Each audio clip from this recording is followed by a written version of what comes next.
Bon, on attend que le grésillement passe et on attaque la nouvelle vidéo de troisième, la numéro 5, et qui concerne la grammaire. Oui, on va changer un petit peu cette semaine et on va faire quelques petites révisions. Ne vous inquiétez pas, ça ne sera pas extrêmement méchant. Juste quelques révisions. On a déjà fait un petit peu de comparaison en express et on va continuer dans le récit au passé comme c'est indiqué en haut sur fond vert.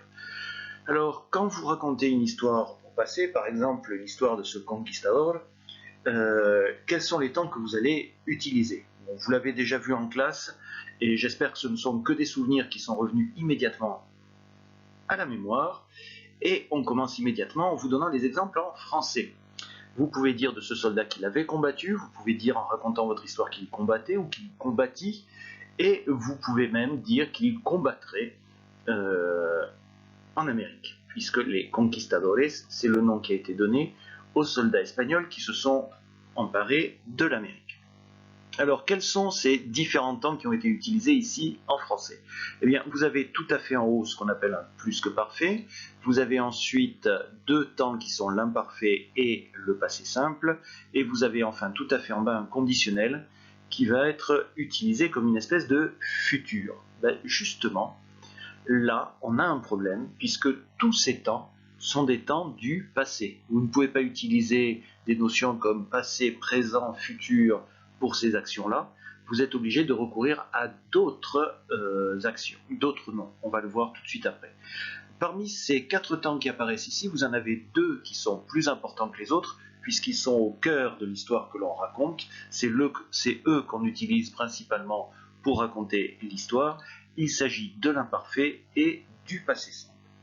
Donc, comme je vous disais, puisque je ne me rappelle pas exactement de comment a été fait le PowerPoint, on ne peut plus parler de passé, présent, futur pour classer ces actions dans le temps.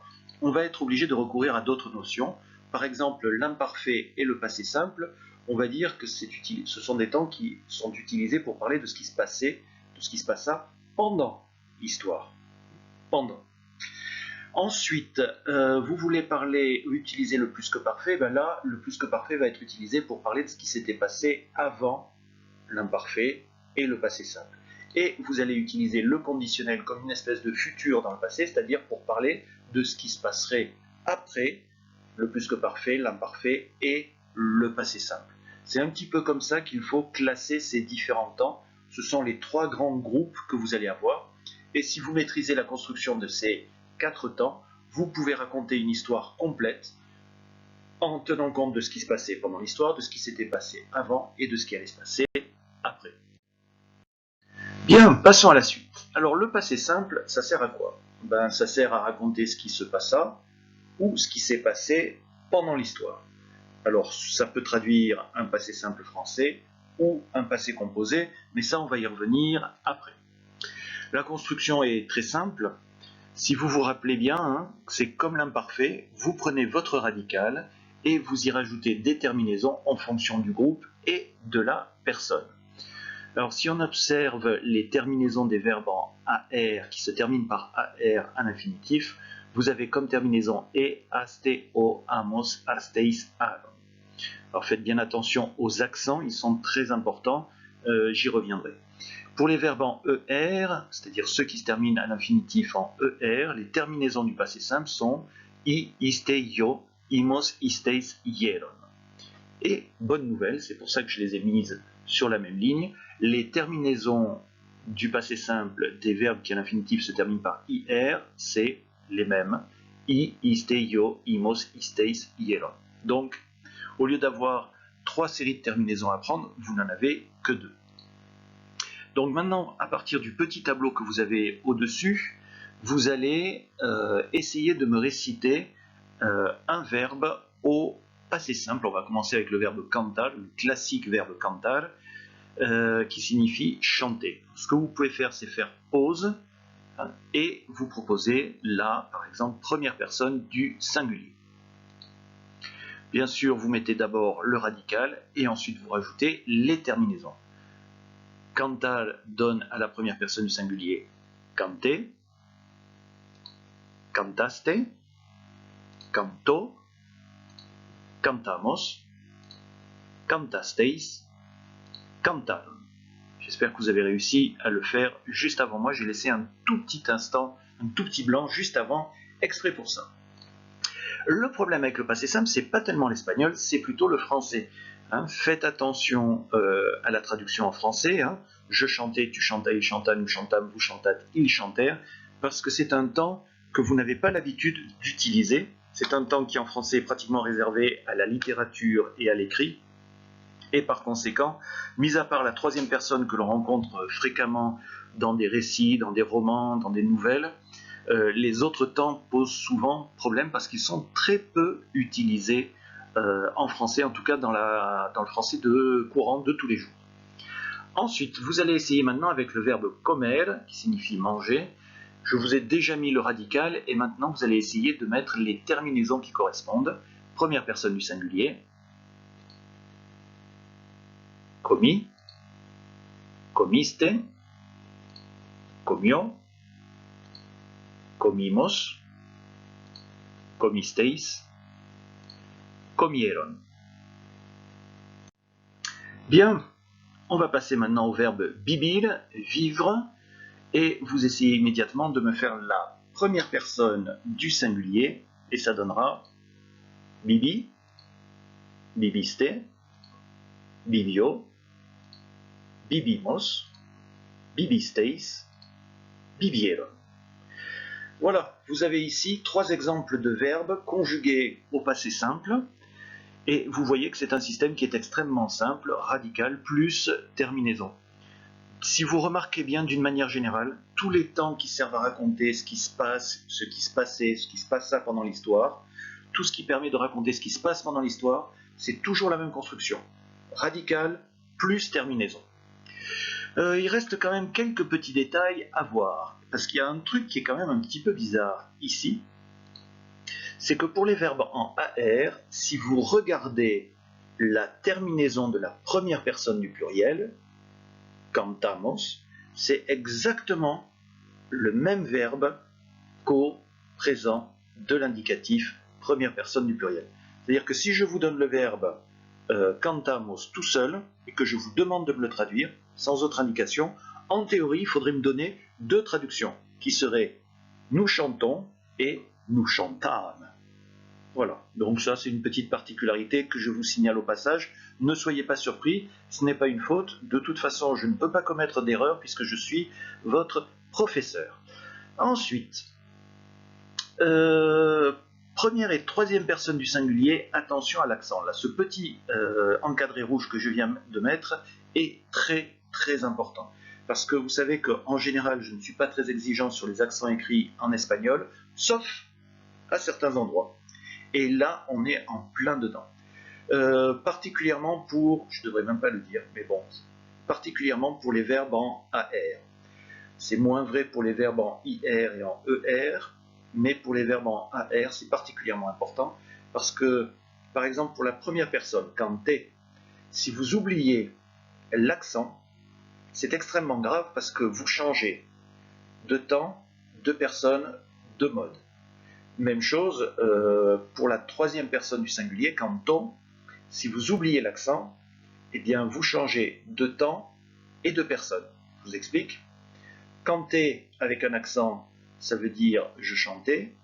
Canter, c'est le subjonctif présent, première et troisième personne du singulier. Alors, je ne vous donne pas de traduction parce que le subjonctif présent, c'est un petit peu particulier, mais c'est ce que vous retrouvez en français quand vous dites « il faut que je chante ». Et c'est donc pas du tout la même chose. Canto, troisième personne du singulier avec un accent, ça veut dire « il ou elle chanta ».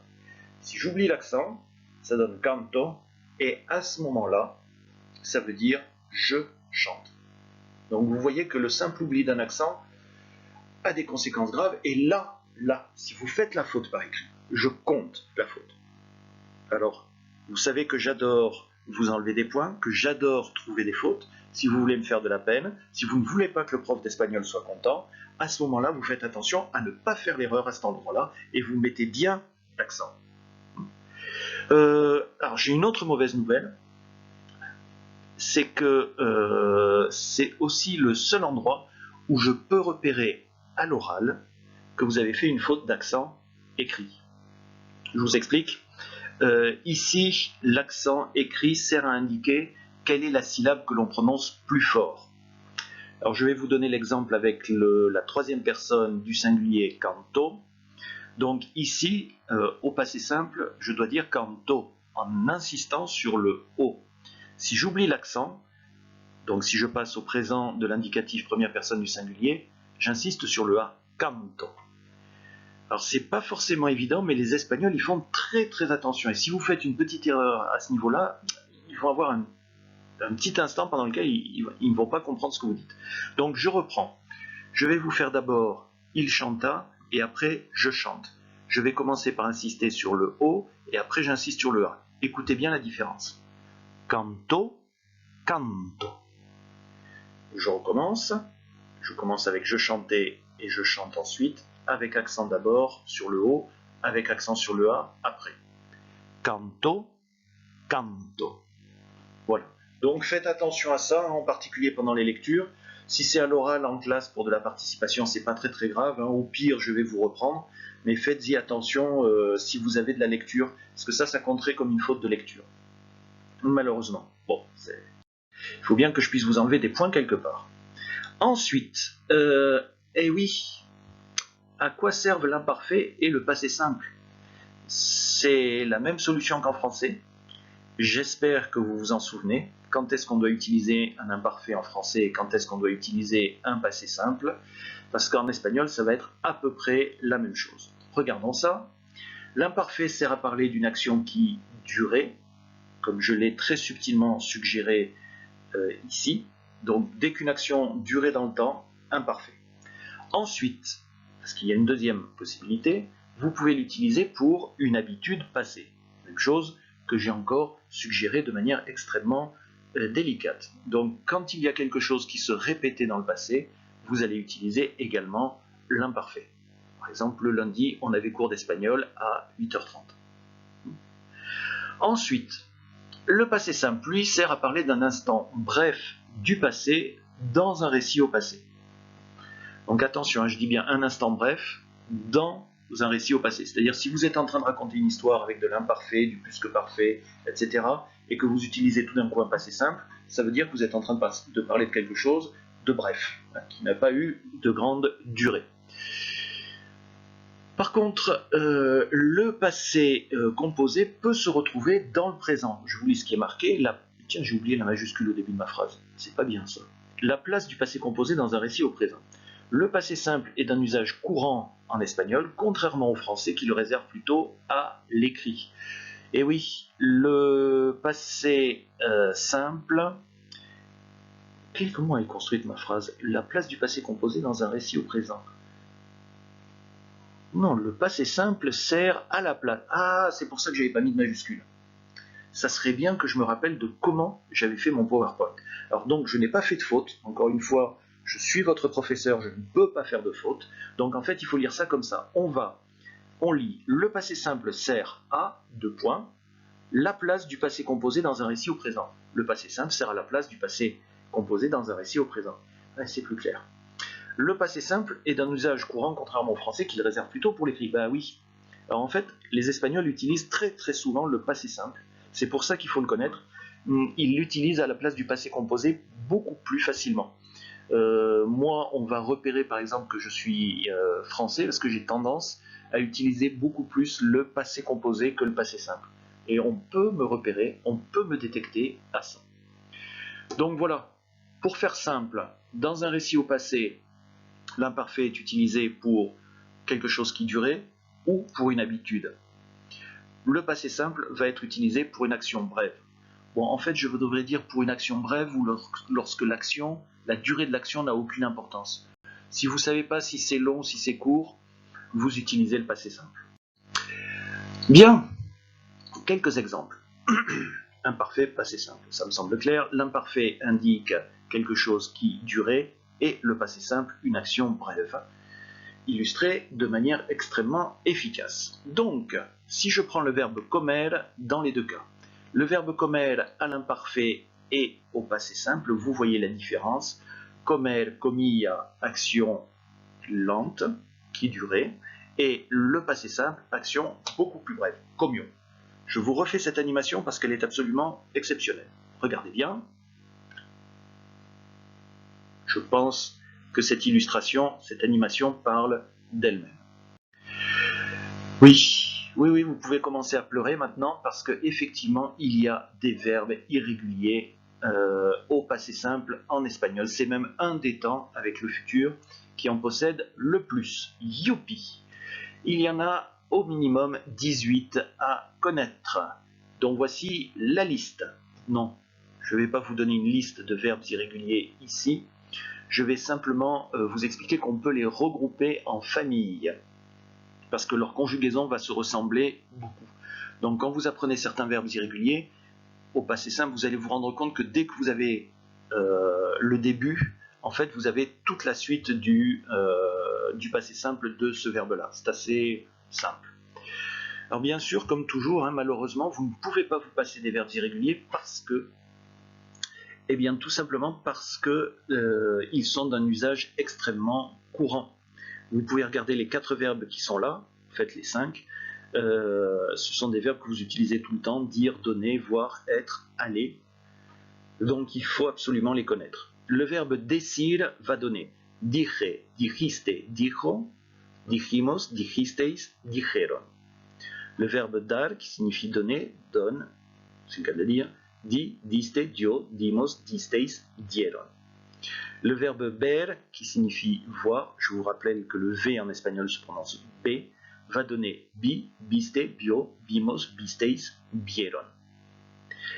Et le verbe ser et le verbe aller vont se conjuguer de la même façon. Ça n'est pas absolument absurde, puisqu'en français, vous pouvez dire je suis allé à la pharmacie ou j'ai été à la pharmacie.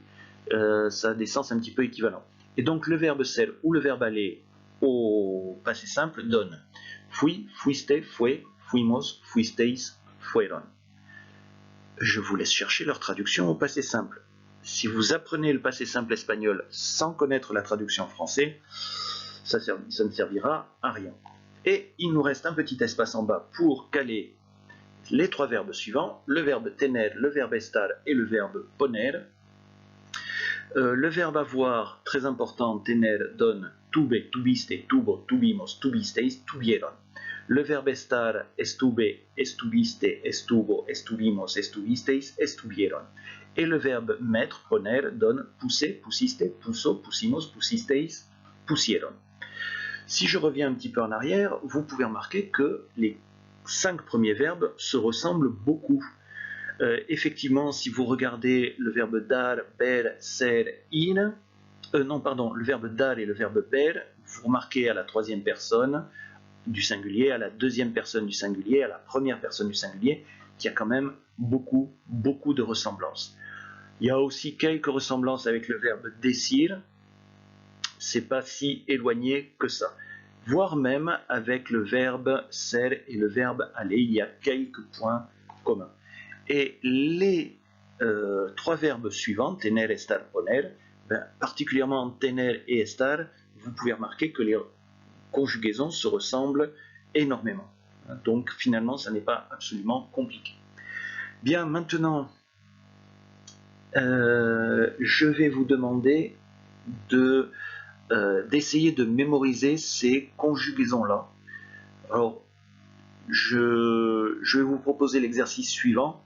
Ce que je vais vous proposer de faire, c'est, pour vous-même, vous donnez un temps limité pour les apprendre. Vous pouvez faire ça en plusieurs fois. Et vous essayez d'abord de retenir les verbes decir, dar, ber et ser. Donc vous essayez de les retenir. Vous vous donnez un quart d'heure pour les apprendre, mais vraiment sérieusement, si possible à voix haute. Vous le faites avec un chronomètre, parce que sinon vous aurez l'impression que le quart d'heure est passé au bout de 3 minutes. Et pendant un quart d'heure, vous essayez de répéter ces verbes, de les mémoriser avec le sens qu'ils ont. Et ensuite, vous faites la même chose. Allez, il faudra peut-être 10 minutes, un quart d'heure et 10 minutes, pour mémoriser les verbes tener, estar et poner. Alors ne vous inquiétez pas, très probablement qu'au bout de cette petite demi-heure de mémorisation, beaucoup d'entre vous n'arriveront pas à retenir ces verbes. Dans un premier temps, c'est pas très grave. Ce que vous êtes en train d'acquérir dans cette petite demi-heure, c'est des automatismes. C'est-à-dire que sans vous en rendre compte, vous êtes en train de préparer le terrain pour une mémorisation plus poussée.